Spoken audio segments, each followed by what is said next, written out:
ایاک نعبد، ہم آپ ہی کی عبادت کرتے ہیں، وایاک نستعین، اور آپ سے مدد مانگتے ہیں۔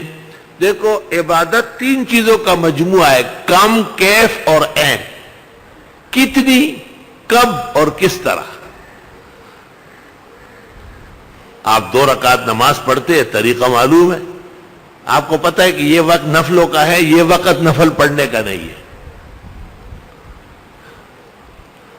تو کم، کیف اور عین،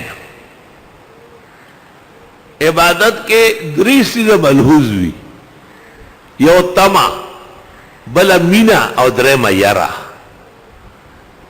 ایک تو رجا ہے، امید ہے کہ اللہ ہمیں عطا فرمائے گا۔ دوسرا خوف ہے کہ وہ ناراض ہو تو پکڑ بھی سکتا ہے۔ اور تیسرا یہ کہ اس کی عبادت مطلوب ہے، ہمیں اس سے محبت ہے، الوہیت کا تقدس اور تقرب وہ مطلوب ہے۔ تو چونکہ بدعتی اعمال جتنے ہیں جن سے علماء حق کا اختلاف ہے، وہ خود رائے اعمال ہے، اختراعی اور جعلی ہے۔ خواہ وہ کنڈے ہو، خواہ وہ بزرگوں کے عرس ہو، خواہ وہ مردے کا تیجا اور چیلم اور برسی ہو، اس میں ہمیں سلف کی روشنی نہیں ملی، پیغمبر اسلام کی تعلیمات میں اس کی گنجائش نہیں نکلی۔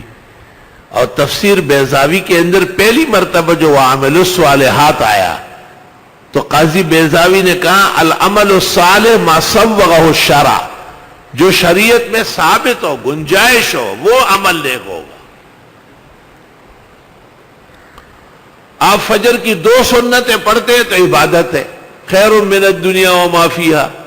اور اگر آپ تحیۃ المسجد پڑھ لیں یا تحیۃ الوضو تو یہ وقت نفلوں کا نہیں ہے، گناہگار ہو جائیں گے۔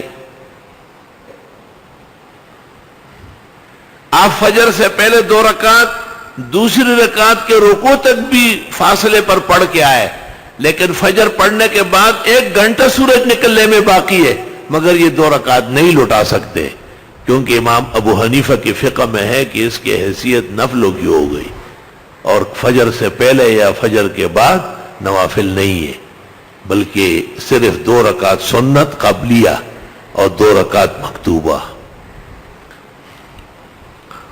عصر کے بعد آپ نفل نہیں پڑھ سکتے، عند الطلوع نہیں پڑھ سکتے، عند الغروب نہیں پڑھ سکتے، عند الاستواء شمس نہیں پڑھ سکتے۔ سوال یہ ہے کہ فجر کے وقت جو 2 رکعت نفل ہوگی اور عصر کے بعد جو نفل آپ پڑھیں گے ان میں اللہ اکبر نہیں ہوگا؟ بالکل ہوگا، اللہ کا نام ہے، سبحانک اللہم ہوگا، فاتحہ ہوگا، سورت ملائی جائے گی، رکوع ہوگا، تسبیحات ہوگی، تحمید ہوگی، تسمیع ہوگی، سجدہ ہوگا، تسبیحات ہوگی۔ ان تمام چیزوں کو کالعدم کر دیا، بالکل یہ عبادت نہیں ہے، کیونکہ یہ آپ کا اپنا اختراع و جعل سازی، شریعت کا اتباع اس میں موجود نہیں۔